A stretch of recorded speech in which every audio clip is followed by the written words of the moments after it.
Saya udah put all my money kan. Saya sisa pilihan Bitcoin, kripto meledak, atau saya balik kampung, Pak. Karena saya gagal di rantauan. I have nothing. Saya waktu itu sudah tidak di insurance, saya sudah resign. Online shop sudah lay off semua karena tahun 2020 Januari kan banjir besar ya Pak ya, Jakarta ya.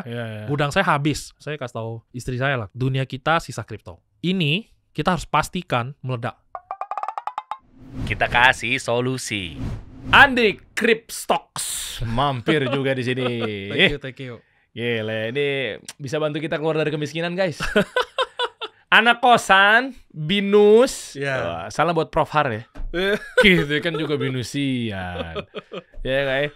Terus lu di kos-kosan tahun itu nggak ada pilihan dari kuliah jurusan sistem informasi ya. Iya. Akhirnya nyemplung ke Bitcoin. Ya. Aset lu sekarang lu udah punya di member di kelas lo lah ya bisa dibilang ya. 2.400 men.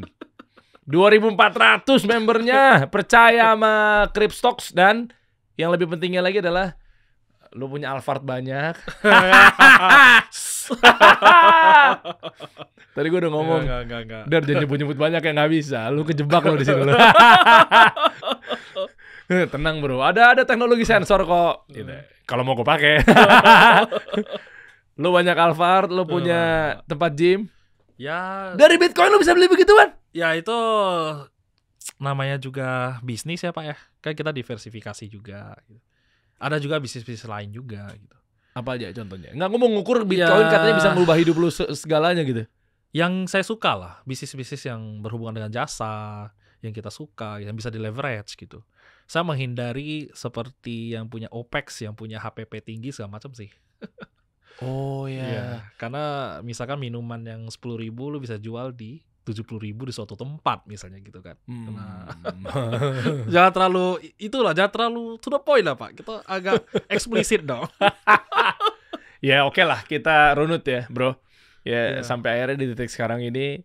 Dan lu uniknya adalah bukan yang trading, bukan yang futures, tapi spot ya. Iya. Berarti banyak yang ngomong, spot mah tinggal taruh, diem aja. Ngapain gue belajar di kelas, ngapain gue belajar sama orang, tinggal nunggu cuan. Kan banyak skepsitas yang tinggi sekali tuh. Ya, kita kupas aja kali ya bro. Iya. Oke, dari mulai awalnya kenapa lu bisa terjun, bahkan lu agen asuransi. Iya. Jadi gini ya teman-teman. Jadi hari ini podcast kita akan memberikan solusi gitu ya. Iya. Untuk teman-teman yang kurang lebih, saya percaya banyak yang nasibnya mirip-mirip sama saya Pak. Oh banyak. Iya. Jadi terjebak kita waktu itu, saya lulus kuliah itu jadi agen asuransi dulu Pak. Jadi setelah saya jadi agen asuransi, saya kerja serabutan juga. Jadi yang penting bukan kriminal, bukan melakukan kejahatan, yang penting bisa menghasilkan dan nggak nipu. Jadi saya pergi kerjain Pak, jual selai, jual baju bekas gitu ya, ngepool di Tanah Abang, terus jual tas online. Saya jadi calo pertambangan juga dan lain-lain lah, banyak lah. Pokoknya apa aja full hustle Pak. Saya bukan side hustle lagi. Jadi saya di situ memang tidak punya backup apa-apa. Jadi saya juga tidak suka minta-minta Pak ya. Dan memang nggak ada yang bisa diminta juga gitu. Karena papa saya kan potong ikan Pak di pasar. Jadi sampai sekarang papa masih aktif di pasar ikan gitu ya. Potong ikan, saya dari Kalimantan Barat di kota Singkawang. Nah itu semua tahu lah di satu kota lah. Papa saya itu asli apa enggak gitu ya. Nah saya anak pemotong ikan gitu. Jadi saya mau minta itu juga tidak masuk akal untuk diberikan Pak. Karena kan tidak punya.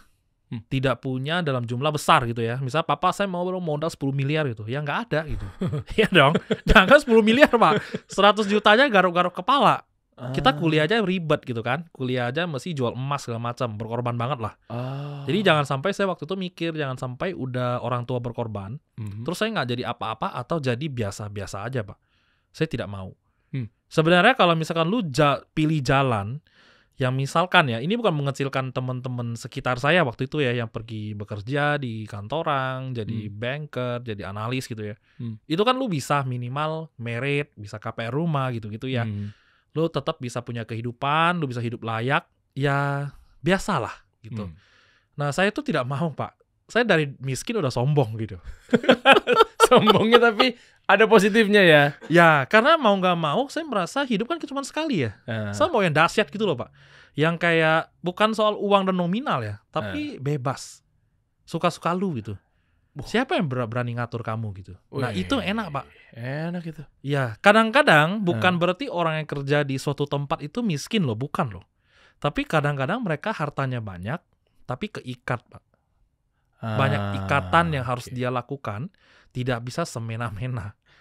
Saya misalkan ya hari Senin ke Bali Zoo gitu ya, besok ke Beach Club gitu kan. Nah itu suka-suka gue gitu. Jadi jam kerja lu yang atur, nggak ada yang atur lu juga.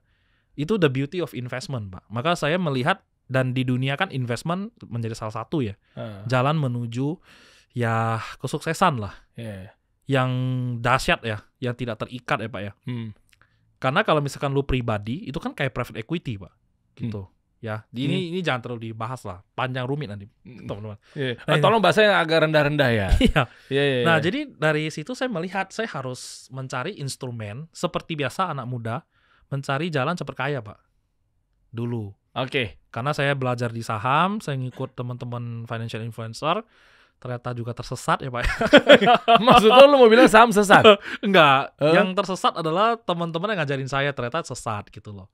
Ya makanya saya salah milih guru gitu-gitu ya. Jadi saya mengalami banyak hal lah Pak, kayak gitu. Nah setelah saya belajarin, saya melihat saham kayaknya nggak bisa membawa saya ke tempat yang saya mau. Karena saya tidak punya capital yang super duper dahsyat.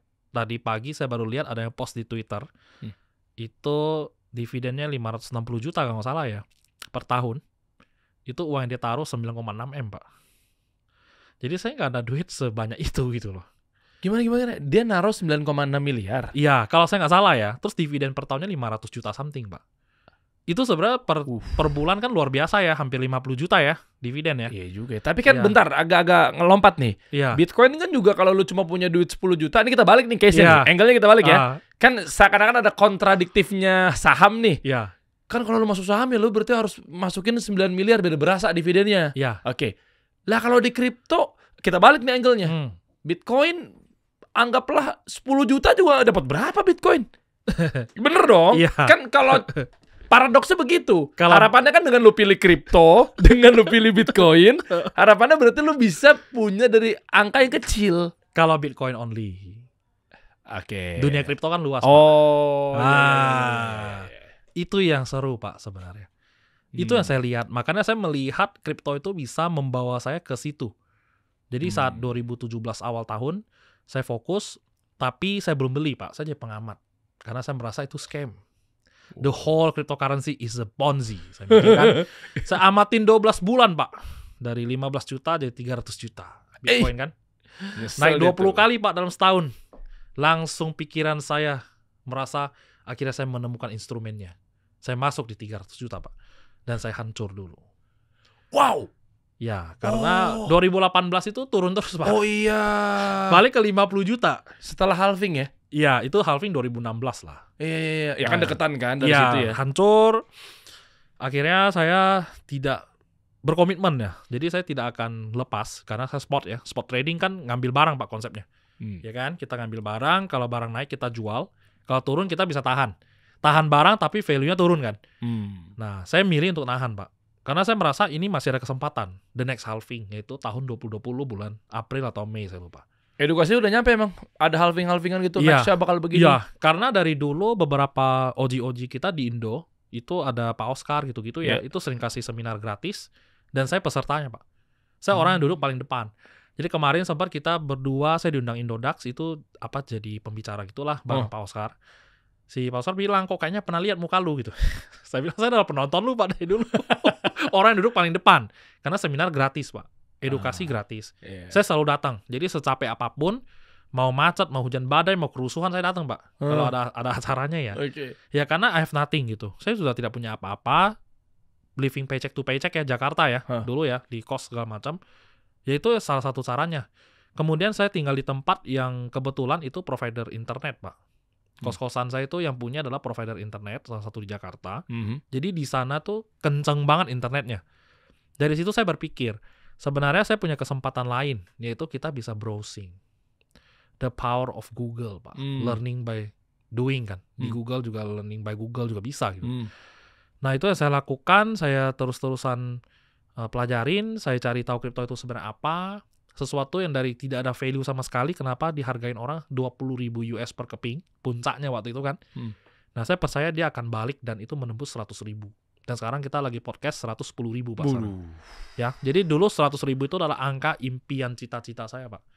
Cita-cita seorang anak kos yang tidak punya apa-apa dan menaruhkan semua harapannya di instrumen ini. Tapi dengan satu kondisi Pak, lo harus mengerti dulu. Itulah yang saya share ke teman-teman di dalam kelas. Itu kesibukannya Pak sekarang. Jadi kalau saya sekarang kan ngajar dong kan. Apa yang saya ajarin? Ya itu. Kita harus mengerti. It's not about trading gitu. Kan cuma spot, nggak maksud meremehkan deh. Apa yang harus mengerti? Ya lu jual beli barang, beli Cleo 1.000, jual 5.000, cuan 4.000, tinggal nunggu aja momentumnya. Simple kan? Tapi tidak semua kripto itu bisa naik lagi Pak. Bisa kalau berbicara mengenai koin-koin yang lainnya ya? Iya. Iya. Itu kita mesti do research. Jadi kita mesti lihat. Ini berguna nggak untuk banyak orang? Kalau hanya Bitcoin only? Kalau hanya Bitcoin only, susah Pak untuk membawa saya sampai hari ini. Karena saya waktu itu capitalnya juga terbatas. Sudah pasti dong. Lo anak kos lo bisa beli berapa biji. Kemarin saya lihat podcast dikasih solusi, ada yang bilang dia sekali beli berapa 10M, 30M, buset. Gue duit dari mana Pak? Nggak make sense kalau gue bilang, oh iya saya anak kos, beli Bitcoin 10M. Pencucian uang lu. Otak lu dari mana gitu. Ya kan? Iya. Nah, saya Pak kerja 5 tahun setengah mati, gabungin semua aset, jual apartemen, jual mobil, dan semua hal yang kita tabung, falas lah, emas gitu ya, dikumpulin tuh cuma 1,1M Pak. Dan itu all in. Dan nah, jadilah saya hari ini. Modal saya tuh, saya ada modal. Karena kumpulin 5 tahun Pak. Anggap lu setahun nabung 200 juta. Itu udah the best lah. Lu gak ada entertainment, gak ada healing, gak ada anxiety, gak ada ke Bali Pak. No. Jadi kita di kos. Jadi kita healingnya adalah googling, kemudian nonton di bioskop Pak. Buy one get one tiketnya. Itu doang hiburan gua. Tiap hari Senin? Selasa. Selasa ya? Iya. Dulu zaman gua nomad di Senin. Sekarang CGV namanya kan? Dulu bis Megaplex Pak. Iya. Udah itu aja hiburan deh. Ya, karena saya berkorban demi masa depan Pak. Jadi saya kehilangan masa muda mungkin, tapi masa sekarang masih muda juga. Jadi di masa yang akan datang saya akan lebih baik hidupnya gitu. Itu ada pikiran saya sih. Karena dulu kalau misalkan anak muda dapat 200 juta setahun Pak, itu pasti pergi cicil mobil. Iya. Pasti pergi coba beli Rolex mungkin yang 10.000 US gitu ya. Dan pergi ke Bali misalnya. Healing kan. Oke. Ya. Kalau saya cut semua Pak, nggak boleh. Karena harus fokus. Capital kamu terbatas, kesempatanmu terbatas Pak. Hidup itu cuma sekali gitu. Jadi kalau masa mudamu juga cuma sekali, lu kalau salah Pak, lu kan salah terus ke depannya. Karena beberapa hal cicilan-cicilan itu, yang kita tahu lah riba segala macam begitu kan, itu benar-benar interestnya itu floating sangat dahsyat Pak. Itu bahkan kayak sebenarnya udah nggak make sense gitu. Kalau tahu beberapa instrumen kayak KPR lah, apa KTA segala macam. Nah, itu very crazy gitu. Ya banyak orang anak muda ya habis waktunya untuk ngurus itu gitu. It's done. Kamu selesai gitu. Kamu udah terbelenggu. Maka saya nggak mau. Jadi saya naik motor saya 5 juta bekas Pak. Saya beli motor bekas, beli sendiri. Terus ya udah itu doang kendaraan saya. Jadi sampai tahun 2020 ya untung ada Covid Pak. Untung ada Covid. Ya, Covid itu bisa menjadi malapetaka. Untuk sebagian orang itu benar banget. Tapi untuk sebagian orang itu adalah saatnya merubah nasib Pak. Apa esensinya di Covid itu akhirnya yang saya tunggu? Saya dulu tulis di Twitter 2018 September kalau saya nggak salah, saya nge-tweet, saya menunggu tahun 2020 November Pak. Akan ada sesuatu yang terjadi. Tapi saya tidak tahu apa itu, saya bilang. Karena kan setelah halving Bitcoin 6 plus 6 bulan Pak. Kita kan melihat all time high, saya bilang, nah, itu kejadian. Itu balik ke 20.000 US. Dan terus rally karena Tesla bilang dia beli Bitcoin kan. To the moon terus tuh sampai 32.000 baru retrace. Ingatan saya sangat detail Pak. Karena saya benar-benar saya cuman hidup saya hanya ada kripto gitu. Saya tidak ada jalan lain lagi. Gak ada dagang apapun bisnis. I don't give a damn Pak. Saya pokoknya di kripto Pak. Karena saya percaya ini yang bisa multiplikasi semua yang saya butuhkan. kalau lu bisnis, you know lah. Kan masih ada modal, PHK, pajak. Kan gue sering bilang, kan gue pengusaha ya. Pengusaha itu dapat duitnya terakhir. Iya. Habis ngelarin nih. Anak-anak muda ini semua ya. Pak, kamera rusak, beli lagi Pak. Beli pajak, sud. Segini doang nih hari ini. Ya, jadi gitu Pak. Jadi saya dibilang gak ada modal, ada. Modalnya minim, ya buat saya itu minim banget. Kemudian di tahun 2020 saya juga ya ikutan lah gitu. Supply alkes gitu ya. Tapi saya nggak jual masker ya Pak. Karena masker sadis gitu. Maksudnya markup-nya sadis. Bisa 20x, 30x gitu ya. Saya jual tuh penyedia APD lah. Kayak misalkan helm, profitnya 30%, 20%, jahit hazmat, jahit apa. Karena saya basicnya kan ada di online tas juga Pak, jual tas online kan. Itu udah kenal dengan penjahit banyak, pabrik kaca segala macam. Pabrik-pabrik itu kan banyak karyawan yang lagi nggak ada kerjaan tuh. Kita kumpulin, ngerjain glove, ngerjain hazmat, ngerjain boots, ngerjain pokoknya the whole apparel APD lah Pak. Nah itu kita jualan, saya ads-nya di e-commerce doang atau di marketplace gitu ya. Cuman asal sundul, nggak ada teknik apapun. Tapi karena atensi online shop itu gede, jualnya kencang Pak. Nah itu uang juga kita all in ke kripto. Jadi semua yang saya dapat, otak saya ke kripto. Fokus Pak. Yang dimaksud dengan fokus pada kriptonya itu kan lu nggak pilih futures. Nggak. Ya.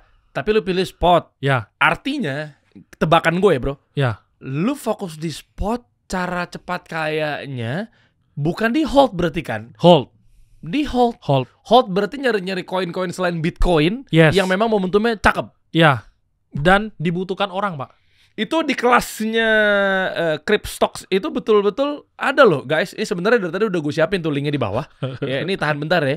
Lo lihat deh, 2.400 member udah merasakan hidupnya berubah ketika belajar kripto bareng Andi Cryptstocks gitu kan. Itu di bawah, guys. Ini kalau lo nemu postingannya di YouTube, lo cek aja di deskripsi, udah gue simpenin tuh ya. Cara ngubah hidup lo, cara ngubah atau mungkin balikin keadaan. Mencapai apa yang lo inginkan. Itu ada di bawah tuh, ya. Lu cek aja. Kalau di Instagram lu ikutin aja, ada petunjuknya di komen, lu cek aja ya, atau mungkin di caption. Itu mereka semua berarti kan lu bantu untuk nebak, bukan nebak ya, prediktif gitu sifatnya, ke koin ini tuh bakal begini, koin ini bakal begini gitu. Iya. Susah banget ya. Kita bermain di investment, Pak. Itu ada yang namanya probability dan possibility, Pak. Probabilitas kejadian dan kemungkinan kejadian. Ya dong? Nah, probabilitasnya sebesar apa persentasenya? Sama kemungkinan terjadinya iya apa enggak? Contoh, Bitcoin halving, kemungkinan terjadinya itu pasti apa enggak? Pasti. Iya, Pak. Bener dong? Pasti. Iya. Hijau merah ya. Bukan itunya, Pak. Apanya? Tapi bloknya. Jadi per 210.000 blok. Oh iya. Ya, itu ini agak teknis ya, teman-teman. Iya, teknologi blockchain-nya lah. Ya, itu kan fix. Itu pasti, Pak. Pasti. Berarti sepakat. Possibility yes. Ya. Selesai. Oke. Probability untuk Bitcoin ketika terjadi global financial crisis kayak 2020 COVID, Pak. Probability dia untuk menuju all time high baru. Itu bisa dibuktikan nggak gitu? Jika jawabannya iya, 70% saya bilang akan all time high, 30% kita akan lihat market sideways ya. Berarti aku go all in, Pak. Karena possibility dan probability sudah match. Sebenarnya ini ada caranya, Pak, dan ini statistik. Kita balik lagi tuh ke tahun 2009, 2010, terus seterusnya ya.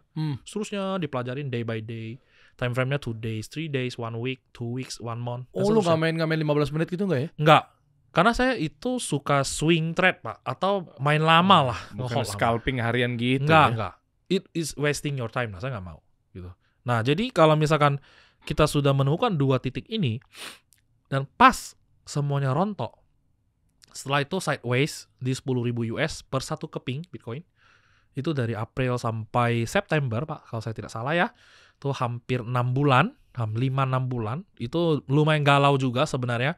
Kita pasti ada fear lah. Saya udah put all my money kan. Saya sisa pilihan kripto meledak, Bitcoin kripto meledak, atau saya balik kampung, Pak. Karena saya gagal di rantauan.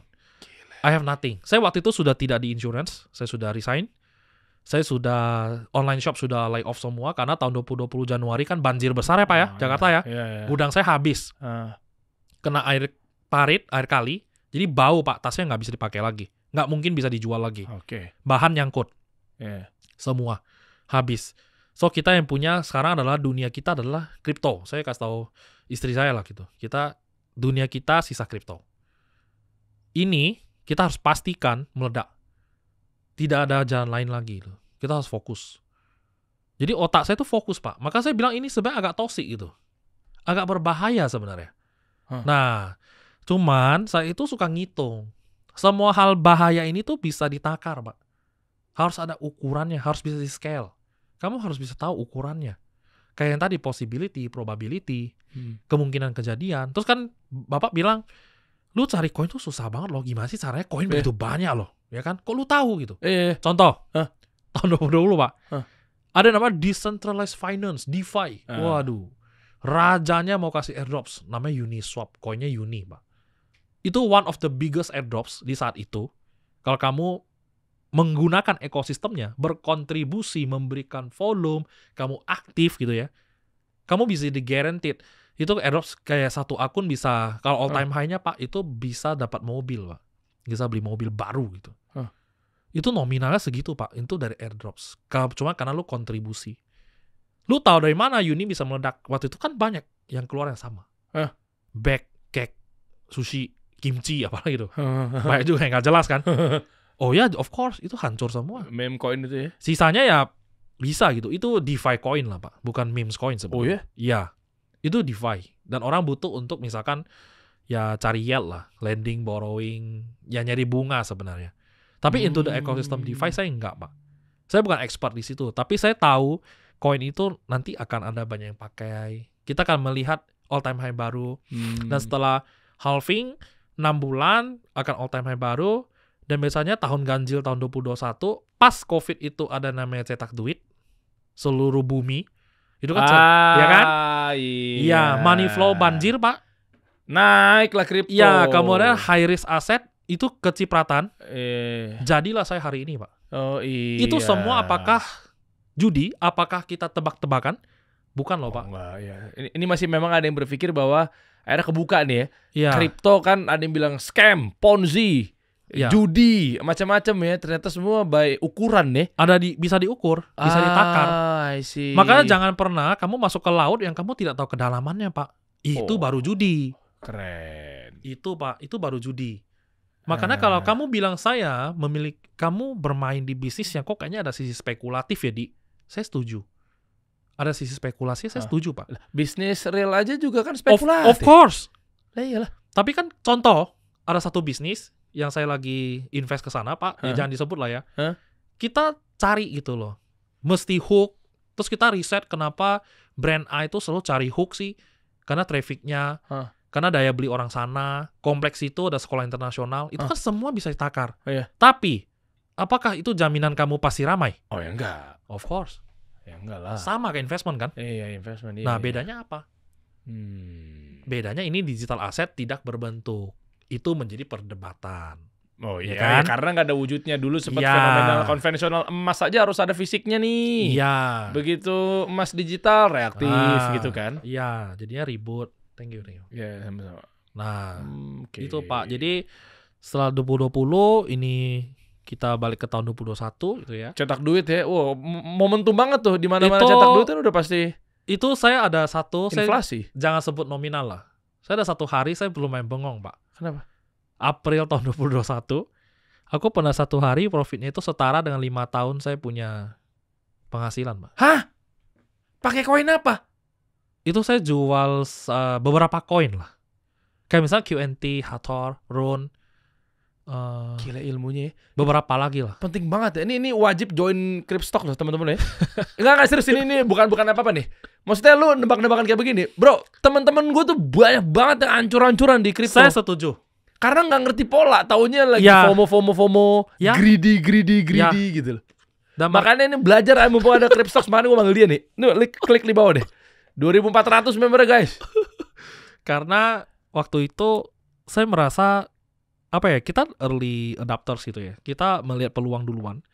Kita semestinya orang yang diuntungkan gitu. Makanya kalau misalkan kemarin lagi viral banget masalah zero sum game, lu ngikutin gue lagi lo.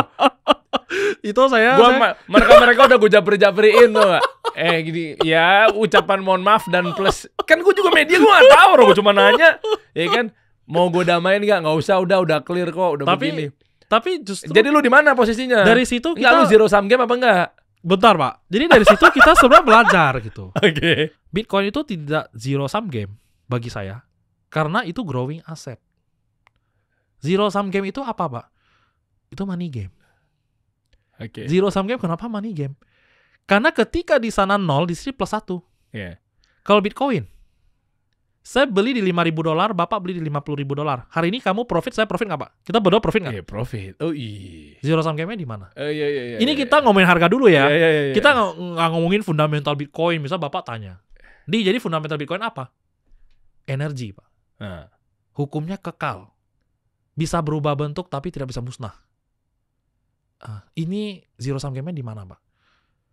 Orang ada yang bilang, listrik kalau hilang Bitcoinmu tamat dia bilang, kamu jatuh miskin. Oh saya setuju. Tapi ada yang lebih menakutkan. Krisis pangan. ATC Pak, Air Traffic Controller, pesawat terbang. Semua sistem kita yang lagi beredar sekarang semua pakai listrik loh. Kenapa kalian masih berpikir tentang Bitcoin? Saya sih udah mikir tentang krisis pangan Pak. Listrik mati, pangan hancur loh Pak. Kalau kita mau urutkan. Oh paham gue sekarang. Karena mereka mindsetnya ketika mining, jadi fokuskannya hanya di hulunya. Iya. Karena tambang Bitcoin pakai sekian besar wattnya listriknya, artinya bla bla bla bla bla gitu kan. Padahal dia lupa. Iya, manusia tuh liatnya core ya. Maksudnya sudut pandangnya hanya di situ. Pangan, ini kan pupuk, air, padi, bibit gitu kan. Iya. Tapi kan ada listriknya juga ya. Iya. Jadi kita melihat sesuatu tuh harus hulu ke hilir Pak. Diurutkan, dirunutkan gitu. Sebenarnya kejadian itu kayak gimana? Jadi ini adalah basic dari pikiran investor sebenarnya. Ketika kita investment tuh pasti begitu Pak. Dari detail-detailnya kita perhatiin, ya, sampai udah fix, udah pasti. Itu pun kadang bisa salah loh, ya kan? Nah tapi berapa chances kamu untuk melihat ini bisa growth gitu? Nah baru lu masuk. Maka saya merasa dari awal saya belajar tentang Bitcoin, saya sempat, karena sebelum saya all in tuh saya cari tahu Pak tentang mining. Jadi kayak mining tuh benar nggak sih enkripsinya 2 kali gitu-gitu ya. Jadi benar nggak sih nggak bisa di decrypt, benar nggak sih nggak bisa di begini begitu. Saya sampai berguru sama orang IT, itu beliau sudah coding dari tahun 90 Pak, orang India. Dia buktikan kepada saya semua yang saya ingin tahu, bahwa itu yang saya ingin tahu adalah benar adanya. Baru saya puas Pak. Jadi kalau kita belajar, jangan katanya Pak, buktikan. Kamu ke tempat mining, kamu cari guru yang the best, profesor. Dari tahun 90 dia coding. Dia dengar pertanyaan saya, dia ketawa. Sini saya tunjukkan. Nah, itu Pak, baru kita tervalidasi. Karena saya ilmu jalanan. Maka saya dulu sebelum ada buka kelas ngajar orang, saya pergi validasi dulu Pak. Saya kan ilmu jalanan. Carilah akademis. Yang ada runut gitu. Yang ada keilmuannya. Yang ada metodologinya gitu. Pergi cari tahu. Mereka menilai saya apa? Saya benar nggak? Pola pikir saya, yang saya tahu tentang fundamentalnya, benar nggak?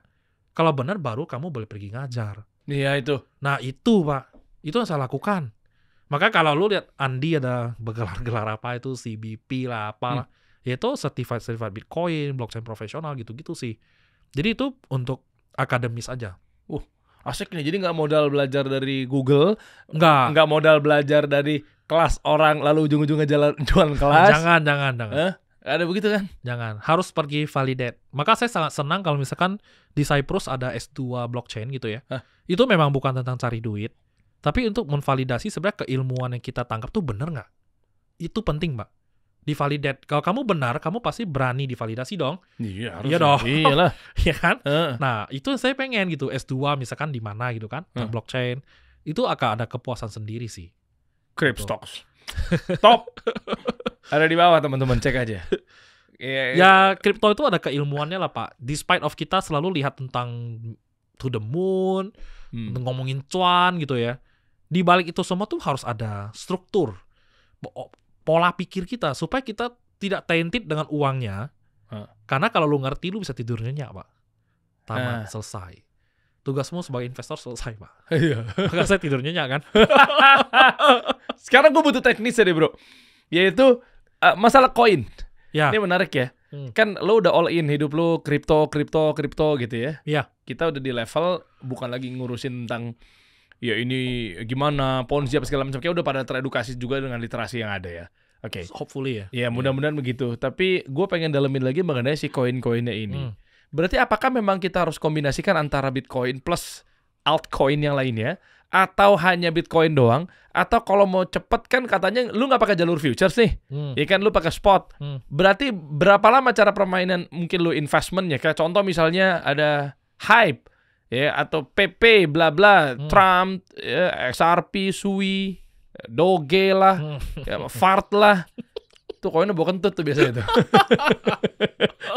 Emang kocak-kocak emang nama-namanya ya. Jadi kita itu gimana sih bro? Kita harus pisahkan, Pak. Bitcoin itu kan sebenarnya hard asset. Bitcoin itu adalah aset yang tak tergantikan. There is no second best. Selama masih di backup sama energi ya, konsensusnya dan lain-lain. Sama altcoins. Altcoins itu apa? Itu adalah eksperimental, Pak. Eksperimental kepada orang-orang yang mau crowdfunding, yang mau uji coba teknologinya, bisa menggantikan payment system nggak, bisa menyelesaikan masalah apa nggak, database kayak apa kayak gitu ya. Nah, itu semua kita lihat. Kemudian kita masuk ke user base-nya. Crypto ini yang kamu cerita gitu ya, usernya rame nggak? Ada yang pakai nggak? Atau kamu mau pamer, ada seorang sering pamer. Dia bilang, perusahaan Visa, transaction per second, cuman bisa sekian katanya. Gue bisa 10 kali lebih cepat dari Visa. Ya benar, tapi usermu ada nggak? Iya dong? Iya betul. Kan? Orang sering hina Ethereum. Cuman berapa sih TPS-nya? Lu dulu hold dari dulu sampai sekarang cuma 2.200 gitu ya. Tapi kan gitu kan? Iya. ETH saya terakhir beli 5 juta Pak rupiah. Saya dulu nabung dari 1,6 juta. Sekarang 41 ya? Iya. 41 juta ya? Iya. Kan sekarang orang teriak-teriak karena rugi kan? Rugi ya. Makanya kalau kamu ngerti momentum cara ruginya gimana Pak? Cuma katanya nggak gerak-gerak dari 2000-an itu. Ya saya setuju. Tapi kan kalau kamu nabung dari 1,5 juta sampai 5 juta, terakhir beli 5 juta loh saya. Masih untung apa rugi Pak? Ya harusnya untung ya. Masih untung kan? Iya. Maka harus tahu momentum Pak. Biar kamu tidak stres. Karena kamu tahu gitu. Beli kapan, hold sampai kapan. Dan ini fungsinya apa? Kayak tadi kita ngobrol kan, L1, layer 1 kayak ETH itu kan tiang pancang. Dari fondasi cryptocurrency gitu. Banyak yang bikin di atas dia gitu kan. Misalkan itu kayak nguruk laut lah, mengeruk laut gitu. Nah itu tanahnya ETH gitu loh. Atasnya bisa bikin bandara, bikin mall gitu kan. Oh berarti posisi itu harus ada ETH-nya juga gitu? Iya, most likely biasa begitu. Maka namanya EVM address kan. Ethereum Virtual Machine kan. Selalu orang minta dong EVM address-nya. Artinya dia mau bikin Arbitrum, mau bikin kirim chain apapun lah, chain abstrak, mau kirim bahkan Hyperliquid sekalipun sebelum ada mainnet-nya, itu dinumpang address-nya EVM. Satu address untuk banyak chain. Pantesan setiap di address itu dia kayak spesial apa ada ETH-nya ada di situ ya 0x bla bla bla spesial spesial punya lah gitu. Cuma dia doang ya? Ada juga yang lain, misalnya Solana, ada Tron gitu kan. Tron kan selalu dimulai dari T gitu. Iya. Gitu. Oke. Nah, itu kita lihat. Kemudian yang kedua kita lihat revenue-nya. Ini koin yang dibikin punya untung nggak? Jangan ngandalin venture capital, Pak. Udah basi itu. Curang, suntikan dananya langsung segitu. Iya, kalau ada visi evaluasinya. Lagi kalau punya visi ya bahaya, Pak. Kan dia dapat private placement. Koinnya dia dapat duluan. Iya. Ada loh satu koin ngomongnya vesting, Pak. Ya kita jangan sebut nama lah. Katanya visinya masuk dia vesting, Pak. Dia nggak akan jual katanya. Tapi backdoor-nya jualan, Pak. Gimana coba? Ayo lo. Terus pasti pada tanya yang nonton, kok Andi bisa tahu? Sok tahu lu. Ya namanya blockchain kan bisa cek. Blockchain kebuka semuanya. Iya. Ya kamu mau backdoor mau apa ya pasti kelihatan dong. Iya. Nah, cuman awam kan nggak lihat sampai ke situ kan. Yang penting dia jadi army, dia jadi maksinya gitu kan. Dia dukung penuh. Kalau kamu tidak sependapat, kamu bisa diomel-omelin orang. Habis. Selalu begitu kan. Iya. Nah yang ketiga agak subjektif. kita lihat timnya, developernya, orangnya. Saya agak menghindari melihat itu, Pak. Karena menurut saya kita di dunia kripto, pertama kita kan masih eksperimental. Saya sangat setuju ya, itu eksperimen, kita masih bereksperimen lah. Kalau kita mengandalkan subjektif dan melihat siapa orang yang membangun ini, ya, kadang-kala tuh boleh yang top tier di X ya, sekarang di X namanya, kemudian ada di GitHub gitu ya. Yang dari Meta juga ada tuh. Apa kok ini? Meta itu yang jebolan dulunya pernah di Meta terus dia bikin sendiri. Sui ya? Bukan Sui. Bukan. Begini, Pak. Dulu namanya Diem. Diem pecah. Iya. Jadi Sui, Sei, sama Aptos. Iya. Nah, tiga-tiganya ini yang saya pegang Sui, Pak. Kalau duanya lagi saya takut. Kenapa? Gitu. Karena terlalu karnibal. Komposisi tokenomicsnya Sei gitu, saya nggak suka. Tahu dari mana? Ya kan bisa dibongkar, Pak. Misalkan VC-nya megang berapa, udah di wallet dia belum, udah siap guyur belum, setor ke siapa, itu kan ketahuan semua di blockchain, Pak. Nah, sedangkan Sui itu saya senang aja pakainya. Tapi ini bukan suruh teman-teman beli Sui ya, teman tolong banget gitu. Yang lagi dibahas bukan berarti dibeli, tolong. Gitu ya. Ini kenapa sukanya? Ini edukasi gitu. Lompat-lompat begitu. Agak deg-degan banget, sorry, buat yang mindset futures ya. Ya kan? jangan saya nggak trading lah. Nah, Sui itu saya suka karena ada stakingnya, saya bisa generate yield, dan saya belinya murah banget, Pak, gitu. Dari murah banget saya nabung. Lah kalau yang baru masuk sekarang gimana? Ya maka saya bilang kalau kita bahas bukan berarti mau beli gitu loh. Positioningnya beda nih. Gitu. Nah, waktu itu saya tunggu dia pecah memang. Diam kan nggak boleh tuh, karena terlalu otoriter ya, terlalu powerful ya. Kalau sampai launching ya, maka dipecahkan jadi 3. Nah, masih ada satu lagi objektif. Ada 4 elemen tadi kan, user, revenue base, subjektifnya kita lihat developernya. Terakhir objektifnya, Pak. Kamu lihat, sebenarnya ini koin orang butuh nggak sih?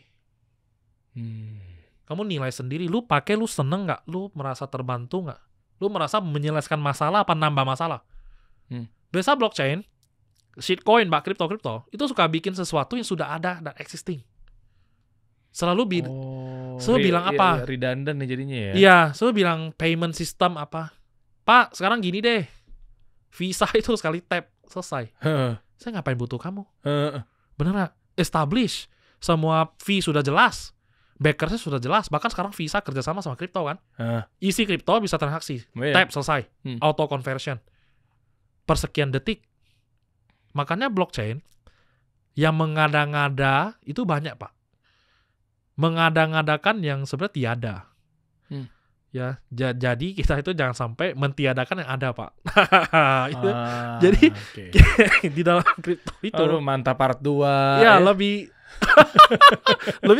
lebih apa ya? Ya saya kayak itu satu red flag, Pak. Kayak misalkan ada koin bikin acara besar, acara megah gitu ya, teriak-teriak di ballroom, di hotel gitu ya. Tapi koinnya hancur lebur gitu. Itu untuk apa gitu? Maka dari situ tuh sudah ketahuan dan kita coret. Nggak mungkin you punya hard earned money, uang kita susah-susah cari untuk beli koin tersebut. No, tidak semua koin yang nyemplung ke bawah bisa naik lagi. Begitu juga sebaliknya. Tidak semua koin yang sudah di atas bisa turun lagi, meskipun bear market. Contoh. Contohnya, Pak. Apa contohnya? ETH. Oke. Kemarin kita dihancur lebur pas tahun 2022. Luna, FTX scam.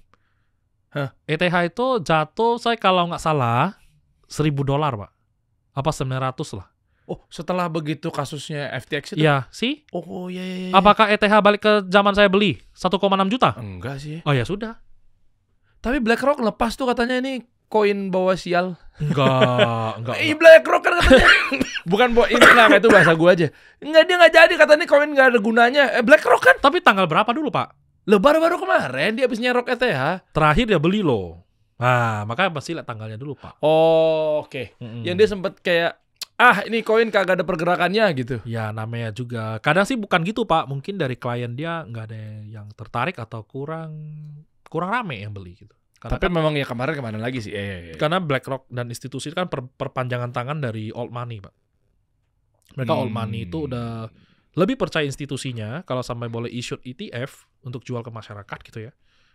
Ya old money-nya bisa cemplung ke situ gitu. Tapi kalau misalnya tidak laku ya pasti dia take down. Itu kali alasan ya? Mungkin, karena saya belum pergi cari sih. Kalau ditangani old money ya, cuma memang bukan konvensional ya, apa bahasa konservatif atau apa ya? Iya, sangat konservatif. Karena Iya, kalau iya. di Bitcoin kan old money sekali beli buset 10 juta, 20 juta US, Pak. Iya. Ya lu pikir belinya sebiji.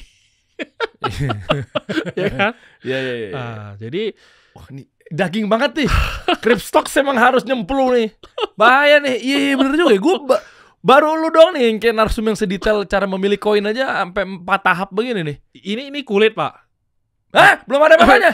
Iya, karena Isinya di Cryptocks berapa persen lagi sisanya semuanya tuh? iya, sisanya di situ semua gitu. Karena kita harus masuk lebih deep dive lagi. Tuh ada Lebih di bawah dalam tuh. lagi. Gue bantuin tuh linknya ada di bawah tuh. Maka saya waktu tuh habis buat beginian, Pak, bukan buat trading atau lihat chart. Saya lihat chart ada, tapi karena kan kita punya bot trading sendiri kan, algoritmanya sudah stable dari 2018. Itu auto trade sendiri di spot. Dan itu generate yield-nya 2-3% lah ROI sebulan lah gitu. Spot trading kan. Itu is okay lah. Kalau lu taruh berapa miliar ya gede juga sih gitu. Maka saya nggak trading. Maka kalau misalkan kita yang lakukan, waktu saya habis buat beginian. Kita harus cari tahu. Terus cara cepet naiknya di spot kan Sebenarnya disimpan doang, di hold kapan kayaknya gitu. Sekali masuk juga cuma 10 juta lagi nabung-nabung. nah, Itu gimana tuh? cocok. Ini pertanyaan bagus buat grassroots, Pak. Contoh kondisi saya yang dulu ya. Ini ada pertanyaan bagus banget dari member saya. Dia bilang, kok seandainya lu balik ke zaman lu dulu, tapi dengan kondisi kripto yang sekarang, Nah lo. apa yang akan kamu lakukan? Dia bilang kan. Wow. Ya kan? Ini. Ini pertanyaan orang pintar. Nah, maka saya bilang begini. Kamu sisihkan berapa percentage portfolio kamu untuk investment yang kamu rela untuk hilang. Itu yang pertama. Oke. Ya, saya tidak peduli uang dingin, uang panas, tapi kamu harus selalu berdamai dengan resiko, Pak. Resiko adalah hilang. Konsekuensi terjelek. Selalu pikiran terjelek. Dia bilang, oke, saya ada 5 juta kok setiap bulan buat masuk ke kripto, gitu kan. Oke, 5 juta itu, 2 juta setengahnya kamu beliin Bitcoin. Setengahnya itu kamu pergi bereksperimental, Pak. 2 juta setengah. Jangan meremehkan uang kecil. Nanti saya kasih lihat. Ada uang kecil masuk 5 juta rupiah jadi 3M, Pak. Gak mungkin. Lo jangan bercanda di. Nah, Masa sih? jadi berapa lama? nih, 40 tahun? Enggak. Itu paling 1 bulan setengah. Hah? Ya. Ini para demen nih langsung Udah muka pasti, mukanya nih. udah pasti Ini tahu kan? muka- Koin apa udah pasti tahu nih pasti. Ayo tebak, Pak, koin apa? Yang saya selalu dikait-kaitkan dengan koin tersebut. Saya selalu PP. iya. Oh. Kan? Nah, Iya. testimoni banyak, Pak, saya. Kamu bacanya nanti, Pak. Saya kasih aja langsung dari member. Dan sekarang masih oke PP. Sekarang saya buyback semua supply yang pernah saya jual. Pas di $2 miliar market cap, Pak. 2 billion kemarin. Saya beli di market cap 10 juta US market cap. Ya kapan, bro? Pas 2 hari setelah deploy. Lah kalau sekarang? Lah sekarang itu sekitar 4 billion kayaknya market capnya ya. Iya kalau baru masuk sekarang PP. Ya makanya kamu akan melihat risk kamu itu lebih tinggi daripada reward. Tapi rewardnya untuk PP dengan volume, volumenya itu, Pak, lebih besar satu kodok hijau dengan satu negara, Pak. Negaranya saya sebut. Dengan seluruh saham yang ada di satu negara kalah sama satu kodok hijau dan itu konsisten selama 2 tahun. Kalah volume harian, Pak. You see? That's the potential, Pak. Itu juga salah satu untuk menilai koin ini sebenarnya layak nggak untuk kita koleksi. Jika volume begitu besar, dengan market cap begitu besar, dengan holder yang hampir 500.000 wallet, ya kita nggak ngomong manusia ya. Karena misalnya saya punya 20 wallet, ya dihitung 20 wallet, ya kan? Hampir 500.000 wallet yang nge-hold PP dengan volume yang begitu masif, dengan cult ya, ada sejenis komunitas yang begitu luar biasa, hype banget, sangat army banget lah, maksi lah. Saya melihat itu masih ada potensial untuk kita melihat PP itu mengalahkan atau sejajar ataupun setengah, Pak, dari Dogecoin. Katakan setengah deh, pas dia all time high. Tahu Doge dulu hampir berapa billion? Ya kan, setengahnya dia udah 40 billions. Kamu sudah flip SIBA gitu. Setengahnya SIBA deh, 20 billions. Kalau misalkan saya kumpulin supply di $2 miliar atau sekarang $4 miliar, saya masih punya potential upside itu 2-5x lah katakan. Paling jelek. Tapi potensial kamu nyangkut tuh 90% minus. So kamu harus berpikir baik-baik. Apakah kamu rela, kamu bisa hold minus 90%, atau kamu mau pergi kejar rewardnya kali 2 atau kali 5. Itu selalu adalah probabilitas, Pak. Tapi possibility untuk PP naik lagi sangat besar chancesnya. Saya centang yes kalau saya. Masih sekarang masih bisa? Ya, kalau saya. Dari volume, Pak. Kamu lihat volumenya. Sekarang PP berapa sih? Kalau misalkan, contoh Pak ya, ini ada tandingan misalkan, market cap besar tapi nggak ada volume. Cardano misalkan, kamu cek. Cardano? Ya, Cardano tunggu. Ada misalnya. Ada ya tahu. PP 169. Iya betul. 169. Berapa volumenya? Coba lihat Pak. Oh, jangan dari situ Pak, dari CoinGecko. Oh. Nih coba lihat. Coba. Ya emang bisa beda? CoinGecko itu semua market Pak. Semua. The whole world punya liquidity dan volume ada di situ. Gitu, Oke. Oh, emang beda ini ya? Signifikan sekali? Signifikan. Nih, kita lihat ya. Bentar. Jadi sekarang masuk di PP, nunggu di momentum. Dia ngikut jam-jam sama kan? Jam-jam Asia, Eropa, US. Iya. Tetap ya? Tetap. Kalau gaya lu gimana bro? Masuknya di pas bawahnya tuh gimana? Nyarok di bawahnya di jam-jam berapa? Biasa kita kan? Di Asia Pak. Orang Asia tuh suka take profit. Jam 5, jam 6 pagi. Jam 4 biasa. Jam 4 subuh? Iya. Tapi tetap baca ini ya?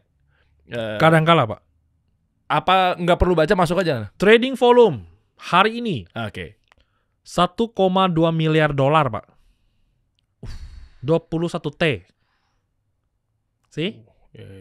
Nah, ini lagi market hitungannya terkoreksi. Biasanya ratusan T Pak.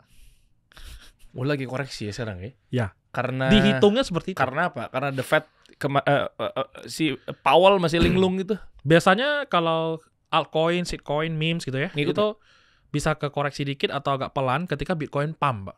Ini Bitcoin kan lagi kencang. Lagi kencang banget. Ya, jadi liquidity dan volume tuh lari ke situ. Bentar deh, ngomong-ngomong Bitcoin kencang dari tadi pagi. Kemarin malah subuh. Ya, dari kemarin sampai sekarang berarti dia akan nyambung ke market New York ya? Harusnya. Ini masih nyambung nih? Nyambung. Terus nggak ada bearish tipis? Kita tidak bisa menyebutkan sebagai bearish Pak, tapi market yang terkoreksi. Oh, koreksi, oke. Ya, karena kalau bearish itu dalam termsnya saya, itu market trading sudah selesai. Oh, oke. Rally bull run-nya udah selesai. Oke, ini berarti terus sampai ke jam 4 dong? Kalau saya, ya terus-terusan Pak. Semua koin? Enggak. Bitcoin dong. Kalau Bitcoin yang nyedot liquidity ya, yang lain terkoreksi atau sideways. PP ya, you see, lagi sideways sekarang. 1,2 miliar dolar kan. Ratunya Bitcoin sekarang siapa? Bitcoin sekarang ratunya masih ETH lah Pak. Masih? Iya, masih. Ada yang nyebut-nyebut kemarin kenapa akhirnya institusi atau whale kita yang tidak gila masuk Solana. Kita sih tidak menyebut, ya katanya ada ETF saya Solana kan. Iya. I'm very happy man, saya juga banyak. Iya kan? Iya kan? Banyak juga ya? Iya. Berapa persen dari aset? 1 lah paling Solana. Solana 1 ya? Iya. Buat saya sih sudah banyak itu. Banyak lah. Nah, jadi kalau misalkan kita lihat koin, itu jangan lihat harganya aja Pak. Kita harus lihat gitu fungsinya.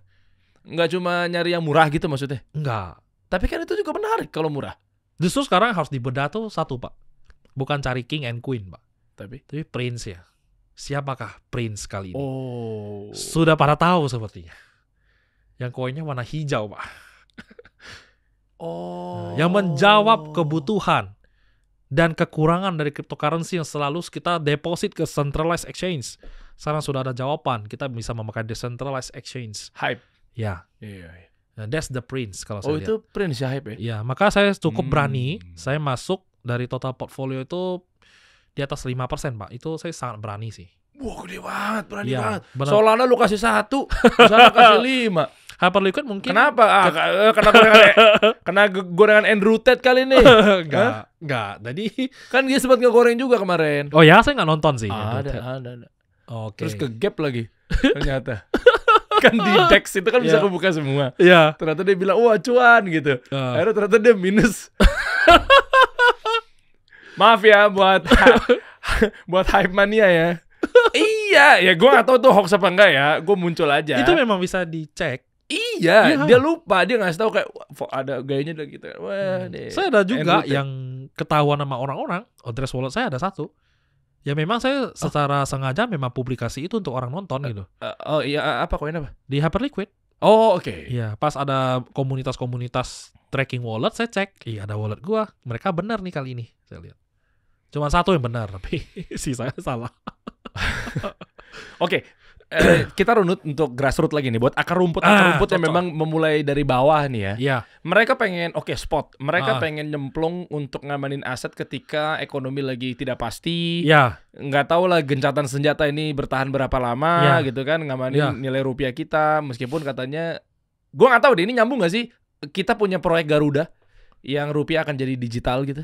Saya melihat itu ya itu lain hal lah. Lain hal ya, oke lah anyway. Nah, balik lagi ke tadi, kira-kira UMKM tuh aset berapa ya dari cash flow-nya dia yang bisa dijadikan uang dingin nih? 10 juta? Lebih lah. 10 juta ya? Naikin dong. Lo katanya bisa di-challenge. Sudah 10 juta tapi dong. Per bulan ya Pak ya? Per bulan dong. Boleh. Nah, boleh. Itu teman-teman. Coba pertama, per bulan 10 juta ya. Ya. Kemana nih larinya 10 juta dan pembagiannya berapa order value atau margin untuk disebar berapa? 5 juta modal? Bitcoin Pak. 50%. Oh lu pakai polanya 50-50 ya? Karena ada yang ngomong 90-10, ada yang ngomong 70-30. Nanti Pak pelan-pelan. Jadi 5 juta, sekarang kamu build dulu pertahanannya. Sambil belajar. 5 juta lagi itu bisa pergi eksperimental Pak. Ada chain itu kan banyak. Ada nama Binance Smart Chain, ada pergi Hyperliquid, kamu pun coba testing di Solana, kamu bisa coba-coba lagi abstrak dan lain-lain. Nah, taruhlah sejuta. Oh, ya. Rata ya? Ya. Lu tahu dari mana beli koin apa di pertanyaan selanjutnya tuh. Makanya pergi belajar. Gabung Crypto, bener nggak? Ya, betul, setuju. Saya rekomen. Ya, Crypto. Ya. Nah, setelah itu, setelah mas tahun kan 120 juta, kamu melihat kamu itu punya potensi untuk defense. Kamu ada defense yaitu Bitcoin sebesar 60 juta, bisa untung bisa enggak, bisa lagi floating loss ya. Tapi kan kamu sudah dapat barangnya. Ya paling 0, sekian lah, 0,0 sekian. Banyak nolnya itu. Ya, sebelahnya lagi ya 60 juta lagi ya kita berspekulasi itu kan, bereksperimental ya namanya ya. Nah, syukur-syukur itu bisa kali 2 atau naik 30% mungkin. Oh, gede banget. Nah, dari situ kamu sudah bisa mulai peta. The next step-nya yang paling penting, Pak. Bukan beli koin apa, bukan tabung berapa, bukan bagaimana cara nabungnya, gabung kelasnya siapa, bukan itu, Pak. Yang paling penting, kamu harus melihat kapan market itu terkoreksi atau bearish. Kamu harus menunggu momen itu, Pak. Ketika momen itu sudah hadir, jangan sampai tangan kita nggak megang duit. Kita bisa masuk. Dan dulu saya sempat ada yang titipin uang Pak. Itu sebesar 250 juta. Saya pergi beli Bitcoin. Terus? Selesai. Karena perjanjiannya kalau Bitcoin mencapai 1 miliar, kita akan jual, saya dapat komisi 30%, 70% kita balikin semua. 250 juta waktu itu mungkin dapat hampir 5 biji lah. Oh, tahun berapa? Ya 2018 akhir, 2019 yang loyo-loyo itu lah Pak. Nah, selalu masuk ke market yang saat begitu. Nunggu momen itu sampai, kalau kamu tidak punya power yang cukup untuk mengambil barang yang banyak, kamu tuh harus berpikir, putar otak gitu. Bisa nggak ya saya cari kawan baik saya, atau siapa yang bisa percaya sama saya gitu ya. Ya dalam kondisi saya tidak punya apa-apa gitu. Saya bukan siapa-siapa gitu kan. Saya cuma menceritakan, kalau nggak asuransi kesehatan ya Bitcoin itu. Itu dulu saya gitu. Ya kalau nggak closing asuransi, saya closingin Bitcoin gitu. Ini adalah masa depan, kamu boleh coba gitu ya. Sebiji cuma 55 juta kok bro gitu. Lu coba deh gitu kan. Coba 0,1, 5 juta rupiah misalnya. Dan sekarang gitu. Ya kan? Nah. Ini kalau beli di pucuk masih oke nggak Bitcoin? Kalau sekarang 110.000 bro. Nah makanya kalau misalkan kembali yang tadi, kalau lu mau coba eksperimental, lu punya duit 10%-nya aja lu pakai. Kalau 10%-nya adalah 10 juta, silakan lu bereksperimen. Karena kamu punya nyawa 90% kan? Oke. Sekarang orang baru join grup, itu saya ada beberapa tuh mau all in, Pak. Uyo. Ngeri banget. Kok saya mau all in, bayo? Saya bisa gini, bentar. Lu punya dana dingin atau untuk investment berapa juta? 500 juta di. Oke, lu mau nggak 50 juta aja yang kita coba? Nah gitu Pak. 450 itu kamu pegang dulu. Nggak akan dimakan cacing kok. Ya ada yang namanya inflasi sih. Ya kena. Dan lain-lain kan. Iya. Itu put away dulu. Jangan sampai losing money Pak. Nah makanya setelah itu 50 juta gue ikut deh gitu kan. Diikut. Menggarap kripto gitu. Nah kalau misalkan 50 jadi 100 juta. Maka kamu punya spare 50 juta yang sudah is a free money. Is a free for you untuk eksperimen. Nah itu baru mulai jalan Pak. Kalau sekarang orang nanya saya begitu. Saya kembaliin. Jangan. Saya bukan tidak percaya Bitcoin. Bukan tidak percaya kripto. Bukan Pak. Tapi yang namanya efisien. Time efisien dan effectiveness. Itu harus diperhatikan. Benar ada teori. Kamu tidak bisa nebak market. Kamu tidak bisa timing the market. Saya setuju. Saya bukan tidak setuju kok. Nanti diomel-omel orang lagi gitu. Jualan Batagor kan juga nebak market juga ya. Mangkal sini rame nggak ya? Lu pindah lagi ke sana. Terus orang bilang kamu time in the market. Kamu DCA. Oke. Saya sudah ada rumusnya. Lamsamnya saya dengan orang DCA itu kalanya jauh signifikan Pak. Hampir 50% perbedaan asetnya. Sayang kan kalau kamu contoh kamu tahu beli di mana tuh di mana di itu. Kamu bisa agak teknis ini. Lu bisa hitung delta price, rebalance price, realized price dan lain-lain. Entar lu. Itu banyak banget. Pelan-pelan. On-chain analisis kan. Di Cryptstock saja deh. Di sini audiens saya nggak setinggi itu, Bro. Nah, itu itu semua baru bisa tahu kamu belinya kapan. Oh, di sini ya saatnya beli ya. Ya, silakan. Lamsam. Contoh sekali beli 50 juta gitu kan. Nah, daripada kamu DCA. DCA itu nggak salah kalau kamu punya pekerjaan tetap, gaji tetap, ya, itu yang kamu alokasikan. Ini kan namanya financial planning ya. Kalau saya kan beda. Saya dulu hidup dan mati itu di kripto, Pak. Jadi kalau saya membuang waktu saya untuk bermalas-malasan dan saya pakai cara DCA, sayang, Pak. 50% aset saya hilang itu sadis loh. Sayang kan? Kalau lu punya waktu lebih atau lu willing untuk add up cuman 1 jam aja sehari untuk belajar pola pikir orang-orang yang bisa lamsam dan lebih efektif untuk jangka panjangnya beli Bitcoin, lakukan. Hanya 1 jam sehari. Dengan 1 jam, selama setahun, 365 jam, Pak. Itu setara berapa hari? Ya kan? Hampir 2 minggu. Kamu nambah nyawa 2 minggu untuk belajar sesuatu yang siapa tahu bisa mengubah nasib lu. Yes! Itu, Pak. Ini bagus banget. Saya selalu memakai teori what if. Dan saya cerita ini, dulu grup saya gratis, Pak. Semua live group tidak ada yang tertarik. Karena kamu gratis dan kamu bukan siapa-siapa. Buat apa kamu edukasi? Buat apa kamu cerita ETH to the moon, Bitcoin? Tahun 2020, Pak, ini balik dikit. Pas COVID, ambrol kan? Semua saham segala macam. Bahkan ada yang nulis begini. Di grup dulu yang tele yang gratis. Udahlah lu jangan halu lagi. Lu jangan banyak bermimpi lagi deh. Itu harga koin udah mau jatuh ke harga yang lu beli. Ya Allah, balik. Iya kan? Iya. Nah, makanya yang membedakan saya di saat disuruh jangan bermimpi, akhirnya saya tahan dan mimpi menjadi kenyataan, Pak. Itu yang saya selalu ucapkan. Akhirnya ketika saya ditinggalin, orang suruh saya jangan bermimpi, disitulah kita harus buktikan tuh. Mimpi kita bisa jadi kenyataan. Sampailah hari ini adanya Cryptstock. Maka saya punya belief system. Ketika saya mempelajari ini tuh benar-benar totalitas, Pak. Jangan mau menjadi yang biasa-biasa. Saya masih jauh lah dari kata hebat lah di kripto lah. Saya maunya jadi top 10 atau top 50 di dunia gitu misalnya. One of the best atau top 100. Saya mati pun tenang, Pak, gitu loh. Karena saya udah berhasil. Bukan soal uang ya, tapi soal pencapaian top global gitu. Oh, lu pernah top global di exchange terbesar di dunia gitu. Berdasarkan volume, berdasarkan quantity trade gitu, dan lain-lain. Itu adalah kepuasan, Pak. Nah, itu yang terjadi sama Cryptstock dari dulu. Bagaimana saya merasa, saya orang kecil gitu ya, saya dari daerah, merantau ke Jakarta, tidak punya apa-apa. Saya punya kesempatan yang akhirnya bisa melebihi teman-teman yang punya backup luar biasa gitu ya. Ya karena kripto. Kripto bisa merubah nasib. Nah itu. Itu terjadi sama saya gitu. Satu kota tahu lah saya latar belakangnya kayak gimana lah. Orang miskin yang sekolah di sekolah yang paling mahal di kota itu. Ya karena utang kan. sampai dikejar debt collector gitu-gitu Pak. Demi edukasi. Edukasi tuh begitu penting, luar biasa dahsyat Pak. Lu kalau tidak ada education, aduh gimana sih gitu. Yang ngisi otaknya gimana? Iya. Tapi kan edukasi juga butuh literasi ya. Iya. Jadi makanya gue butuh lu pada untuk bantu mereka dengan literasi yang masuk ke pikiran mereka, apalagi yang terutama belum mengenal kripto. Tapi ternyata kripto bisa ngubah nasib ya. Iya.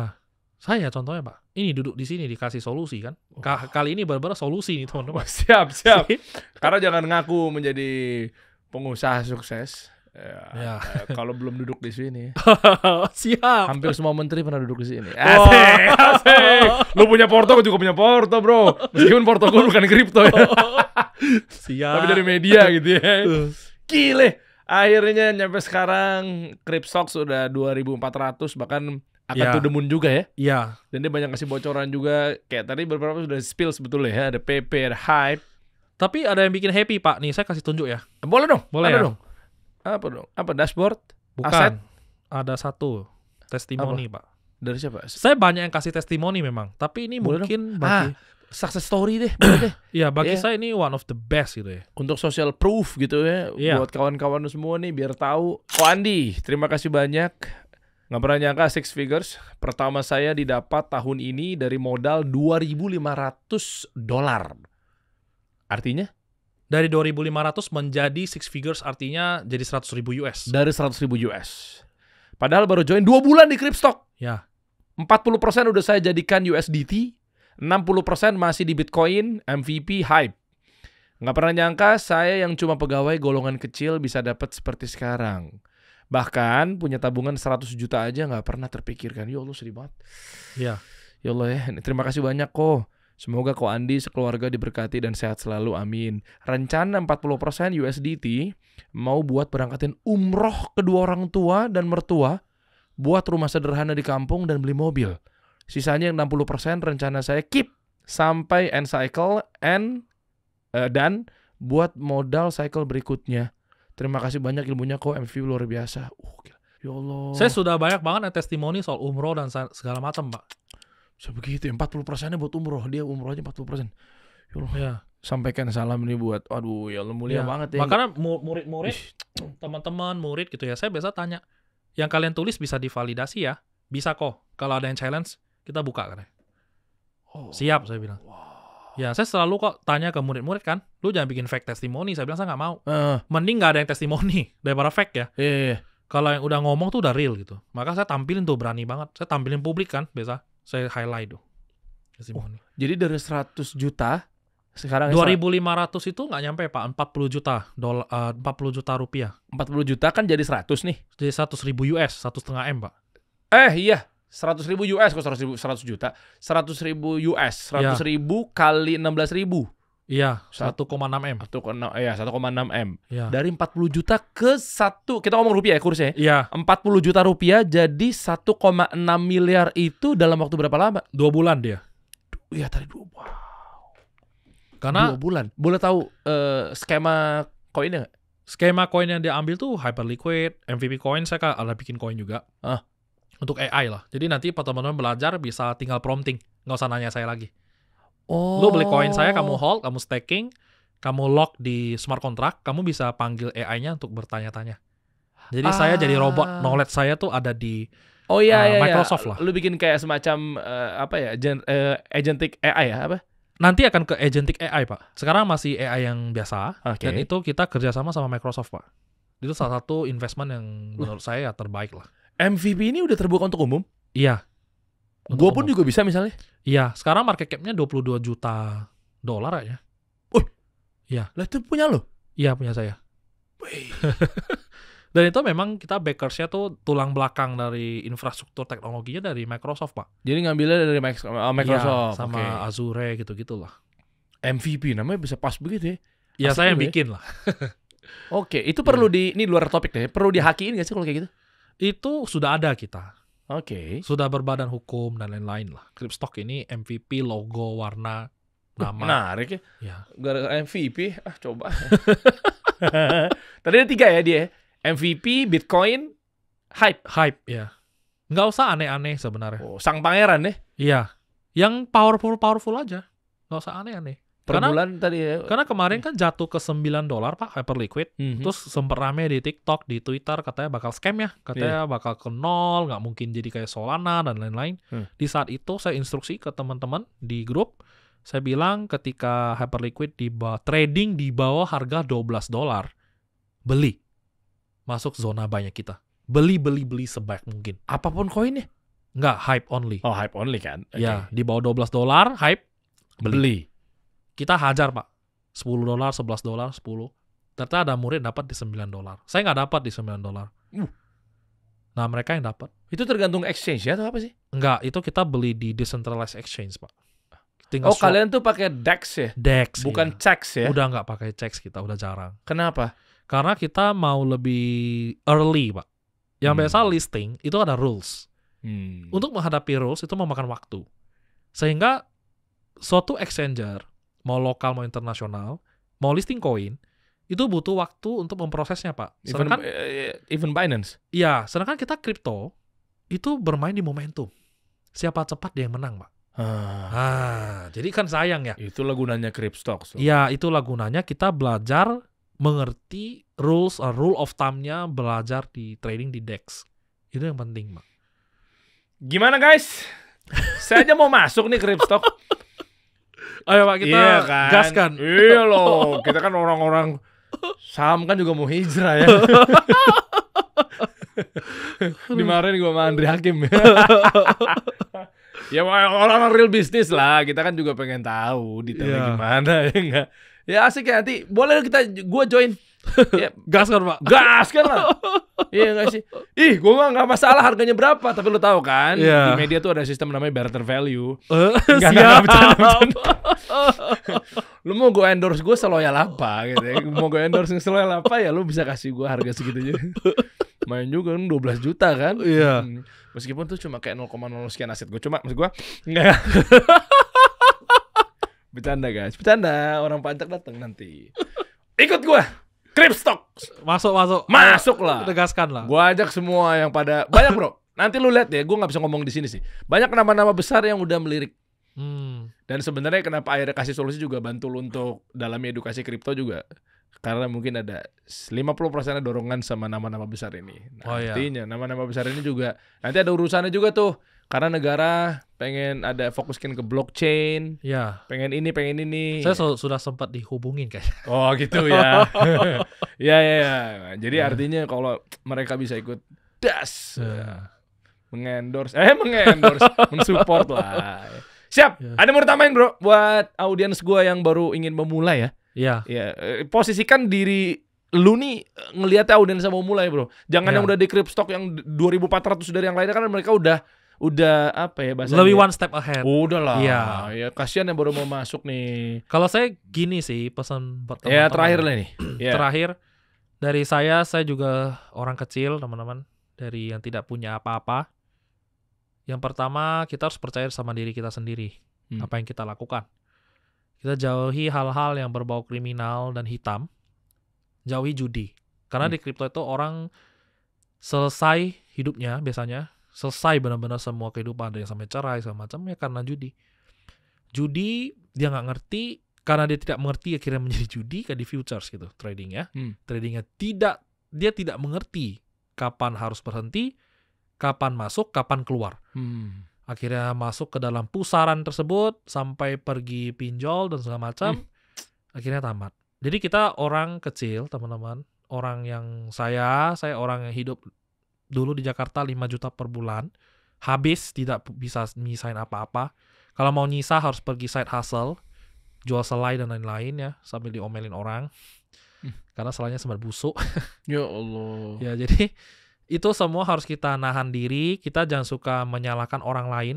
Meskipun saya sangat pahit banget, saya waktu itu merasa akan ada yang bisa bantu saya Pak.